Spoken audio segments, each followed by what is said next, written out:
How to enable black and white on iPhone? Well, this is very easy thing to do. So you have to just open your iPhone, go to the settings of your iPhone, and here inside the settings, go to general.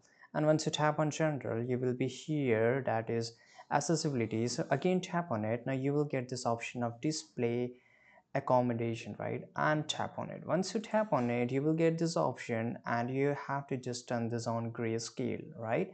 And once you turn it on, your phone will be turned into black and white. All colors will get removed and it will only show in black and white. If you don't get this option of a grayscale, then tap on zoom, right? And once you tap on zoom, here you will get this option of zoom filter.